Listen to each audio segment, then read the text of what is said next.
Greetings, sisters and brothers. My name is David McLeod. Today is July 4th, 2013, and here in the United States, it is Independence Day, a time when Americans celebrate their independence from what they perceived as English tyranny many years ago. Ironically, many people today speak about a lot of tyranny that is happening all over the world, and in particular right here in the USA. And it leads me to wonder what we're really celebrating. Independence. For me, this only makes sense when I look at it from a personal perspective. In other words, what does independence mean to me as an individual? I looked it up on the internet, and one definition I found is freedom from the control, influence, support, aid, or the like of others.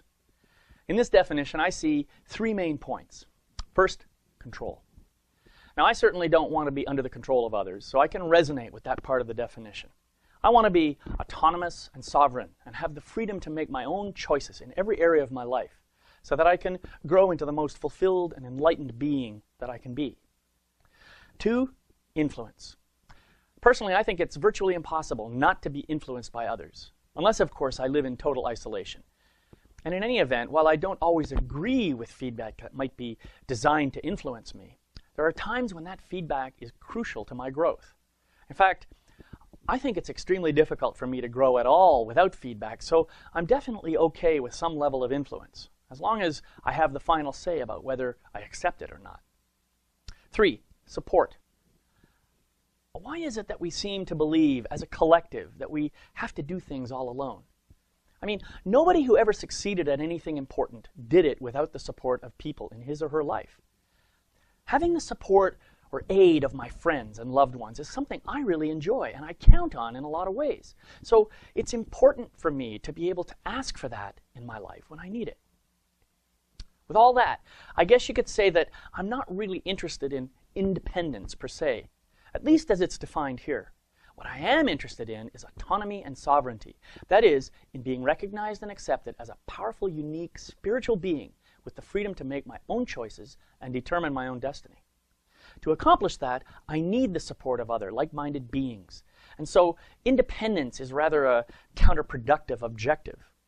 What I really want, and what I think most people want, is autonomy and sovereignty combined with collaborative interdependence.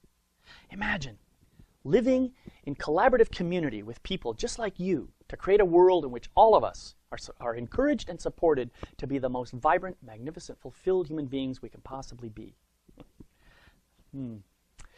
In order for this to happen, then we must indeed have some basic freedoms.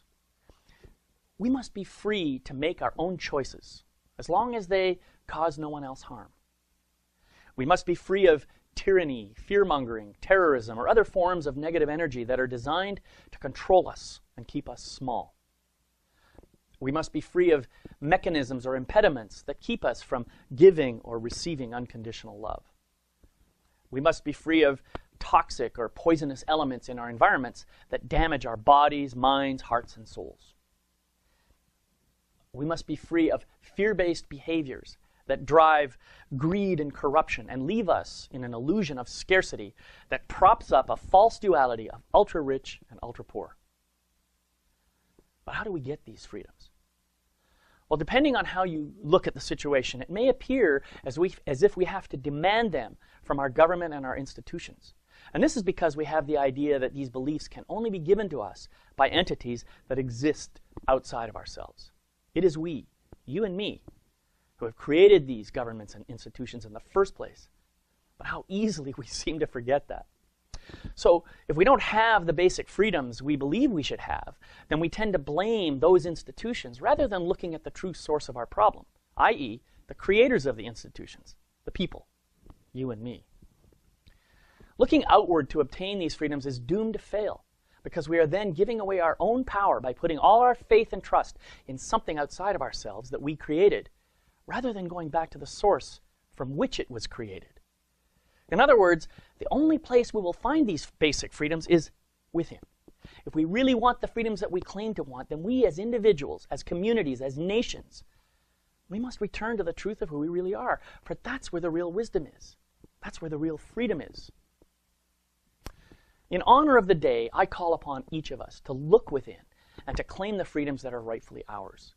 In honor of the day, I invite you to trust your inner authority to help you remember how much power you actually have as a sovereign, autonomous being. In honor of the day, take some time to call upon your own spiritually empowered life force, your self, your inner truth, to manifest the freedoms you want in your life. Here are some examples you might invite into your life right now.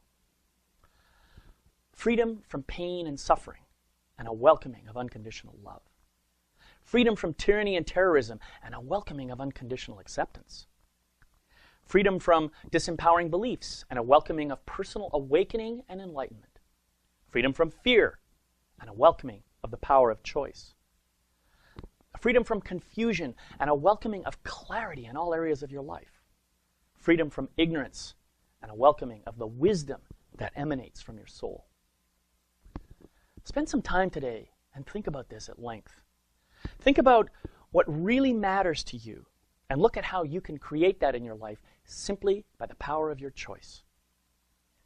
May you always remember that you are a beautiful, unique, magnificent, divine being of love and light, sharing a physical human experience here. May you also recognize that no matter how the world might appear in any given moment, you are ultimately only as free as you allow yourself to be. Happy Freedom Day. Thanks for listening.